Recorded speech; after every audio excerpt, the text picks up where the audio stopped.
сәлеметсіздер ме? Бүгінгі сабағымыз Қытай иероглифтерінің ерекшеліктері және оларды жазудың ережесі. Қытай иероглифтерінің ерекшеліктері: Қытай тілінде әрбір иероглиф жеке буын ретінде оқылады. Оларды оқу үшін біз пинyin жүйесін немесе латын әріптерін үйренеміз.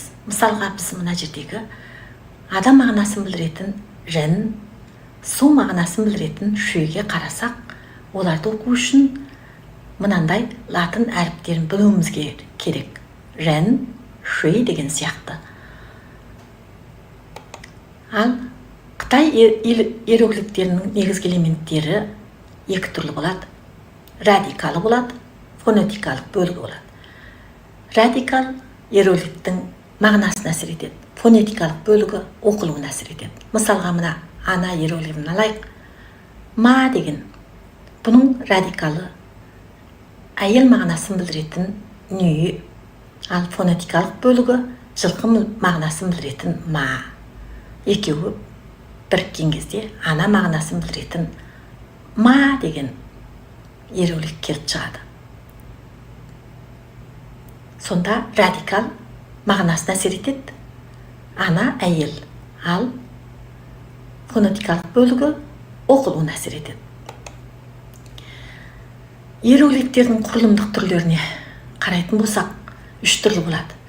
Біріншісі жай иероглифтер, бір ғана таңбадан тұратын, немесе бір ғана белгіден тұратын. Мысалға, мына тау мағынасын білдіретін шән, күн мағынасын білдіретін ж. Екеуі де бір белгіден тұр. Бұны біз жай иероглиф деп атаймыз. Екінші қосарланған иероглифтер. Мысалға, мына өзен мағынасын білдіретін х-ға қарасақ, бұның радикалы үш нүкте болып тұр.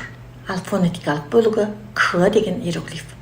Бұл екеуі біріккенде өзен мағынасын білдіретін х келіп шығады. Бұнда үш нүктені біз су радикалы деп атаймыз. Қытай тілінде осындай ұқсас радикалы бар иероглифтер өте көп кезігеді. Бұл радикалдар сол иероглифтің мағынасына әсер етеді. Мысалға, мына үш иероглифке қарайық. Біреуі дария мағынасын білдіретін жаң, енді біреусі көл мағынасын білдіретін ху, үшіншісі теңіз мағынасын білдіретін хай.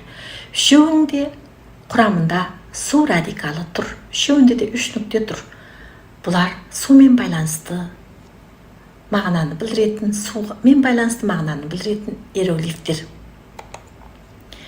Енді иероглифтердің құрылымдық түрінің үшіншісі құрама иероглифтер, бірнеше бөліктен тұратын. Мысалға, мына күн мағынасын білдіретін ж менен ай мағынасын білдіретін үй екеуі құралып, мең деген иероглиф келіп шығады. Бұдан жарық деген мағынаны білеміз.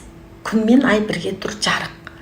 Ал адам деген иероглифпенен ағаш деген иероглиф, бұл екеуі бірігіп, адам ағашқа сүйеніп тұр деген мағынаны білдіреді. Бұл демалу, сеу деп оқылады. Ал әйел мағынасын білдіретін иероглифпенен бала мағынасын білдіретін иероглиф екеуі қосарланып, әйел мен бала бақыт символы. Онда жақсы деген иероглифті құрайды, хау деп оқимыз. Ал Қытай иероглифтерін дұрыс жазудың ережесі 7 түрлі болады. Бұларды жаттап алуымыз керек. Өз ойымызша жаза бермейміз. Біріншісі жоғарыдан төменге, соңшаңда ойша. Мына 3 деген иероглиф, сән деп оқылатын иероглифке қарасақ, жазу реті алдымен жоғарғы сызық, одан кейін ортасы, ең соңында соңғы. Жоғарыдан төмен қарай, соңшаңда ойша деп айтамыз. Ал екінші ережесі солдан оңға қарай болады. Иероглифті жазғанда алдымен сол жақ элемент, содан кейін оң жақ элемент жазылады. Мысалға, сен мағынасын білдіретін не жазу реті алдымен адам радикалы сол жақтағы жазылады, одан кейін оң жақ бөлігі жазылады. Не деп оқылады. Ал үшіншісі ортасы бірінші, содан кейін четтері. Сен жуңжен хуляң бен. Мысалға, кіші мағынасын білдіретін шау жазу реті ортасындағы сызық алдымен, одан кейін сол жақтағы сызық, одан кейін оң жақтағы сызық жазылады. Ал төртінші, қорап тәрізді иероглифтер қалай жазылады? Алдымен жақтауы, кейін ішкі бөлігі жазылады. Сен вай ху ней, цүй ху фын ху дейміз. Мысалға, тұтқын мағынасын білдіретін чоу жазу реті сол жақ сызық, одан кейін оң жақ сызықпен, төбедегі сызықпен оң жақ сызық, одан кейін адам радикалын жазып аламыз, ең соңында бекітеміз. Біз адамды қорапқа қамап алдық. Бұл тұтқын деген мағына. Чоу деп оқылады. Ал бесінші ережесі көлденең сызық алдымен тік сызық кейін жазылады. Шен хың ху шу. Мысалға, біз мына 10 деген иероглифті алайық. Бұнда көлденең сызықпенен тік сызық қиылысып тұр.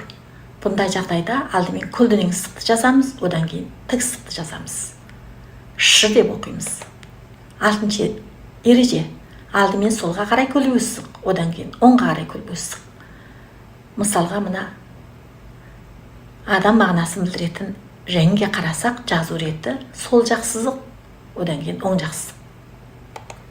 Ал соңында нүктелермен кішкентай сызықтар болған кезде олар ең соңында жазылады. Мысалға, мына